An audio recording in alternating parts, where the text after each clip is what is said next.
ተዓጽኡ ዝነብር በሪ ኣርእየሎ ማለት የዋን ሓደ መናፍቃን ክሳብ ሕዚ ዘይተኸፈተ በሪ ያለው ይብሉ እዮም ብፍላይ ተሃድሶ ማለት እዩ ክሳብ ሕዚ ዘይተኸፈተ በሪ ሳሎ እዩ ኣብ ኢየሩሳሌም መን እዩ እሞ ብጥጦ ዘመን እንዲያውም ሽዑ እቲ ናይ ሰሎሞን እንትን ቤተ መቅደስ ይትረፍ እሞ ድሕሪኡ ብዘሩባቤል ተሰርሐ ቤተ መቅደስ እውን ብጥጦ ዘመን ፈሪሱ እዩ ዘይተዓጽወ በሪ ኣብ ኢየሩሳሌም የለን እቲ ቤተ መቅደስ ዝነበረ ቦታ እውን ናይ ዓብይ መስጊድ መስርሒ እዩ ኮይኑ ዘሎና ድንግል ማርያም ድንግል እያ ለዘይምባል ልህብዎ ሰበብ ከምዝለለ ነገር ኣሎ ማለት ኢና ስለዚህ ነገር ግን እፁብ በር ተባለ ድንግል ማርያም እያ በውት ሳውን ተመሲላ ወይ ደግሞ ብበር ተመሲላ እያ ከወዳ እውን ብበር ተመሲሉ እዩ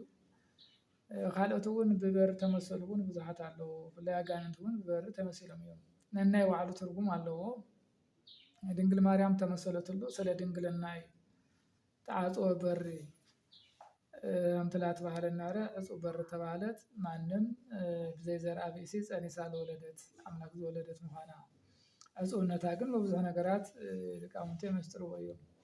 ሓደ ዘርአ ብእሲ ዘይኣተዋ ንጽሕቲ ድንግል ምዃና የረድአና እቲ ካሊእ ሃጣው ርኩሳን እውን ፍትወታት እኩያን እውን ዘይኣተውዋ ሕማቕ ህሊና ዘይነበራ ብስጋኣ ድንግል ብነፍሳ ድንግል ብህሊናኣ ድንግል እያ ስለዚህ እቲ እፁብነት ለሓደ ድንጋሌ ስጋ ጥራሕ ከይኮነ ስለ ድንጋሌ ነፍስ እውን እፁብቲ ምዃና ምንም ነገር ብነፍሳ እውን ንጽሕቲ ቅድስቲ ናይ ነፍሲ ጽነት ዘይነበራ ናይ ህሊና ጽነት ዘይነበራ ናይ ስጋ እውን ብስጋ እውን ድንግል ብነፍሳ እውን ድንግል ዝነበረት ምዃና ይረድአና እና ታቦት እውን ቅዱስ ኤፍሬም ክገልጽ ከሎ ሆሰ ድንግልቲ እንተወለደት ለመድህና እንድህረ ወለደት ቻው ነበረት በድንግልና ከመትካት ኢሉ ሆወት ባለ ድንግል ማርያም እያ ክርስቶስ እንስወለደት ንዘለዓለም ኣንቲ ናይ መጀመርያ በድንግልና ዝነበረቶ በድንግልና እያ እፁብቲ እያ ወይ ድማ ድንግል እያ ኢሉ ተናጊሩ ስለዚህ ድንግል ማርያም ብሰለስቲኡ ወገን ድንግል ምዃና ወይ ድማ እፁብቲ ሆወት ምዃና ብዙሓት መጻሕፍቲ ይነግሩና እዮም ስለዚህ ናይ ኩሉ ብርኢው ድንግል እያ ብሰሚዑ ድንግል እያ በገሲስ በአጽዮን ብዚኣቶም ዞም ኣርባዕተ ብርኢ ብሰሚዕ በአጽዮን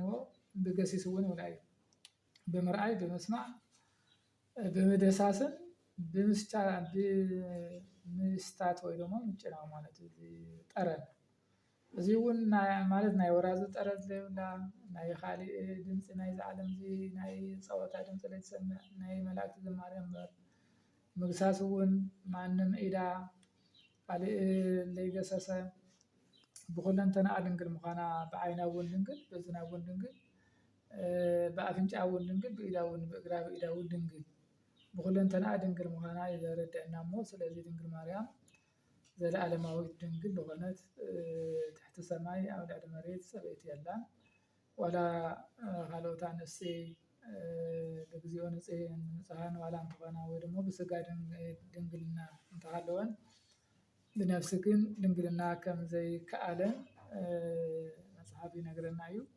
ንሳ ግን ብነፍሳ ድንግል ብስጋ ድንግል ኮይና ኣምላክ ዝወለደት ናይ ኣምላክ ምሕደሪት ናይ ኣምላክ መቅደስ ናይ ኣምላክ ድንኳን ብምዃና ምንም ነገር ዘይብላ ንጽሕቲ ምዃና እሞ ድንግል ማርያም ሕዚ እውን ዘለዓለማዊት ድንግል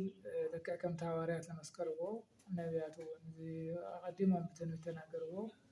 ሊቃውንቲ እውን እናመስጠርዋ ድንግል ማርያም ንሕና እውን ድንግልና እናመስከርና ብኣማላድነታ እውን ፀኒዕና ክንነብር ናይ እግዚኣብሔር ረድኤት ይሕግዘና ናታ ምልጃ እውን ኣይፈለየና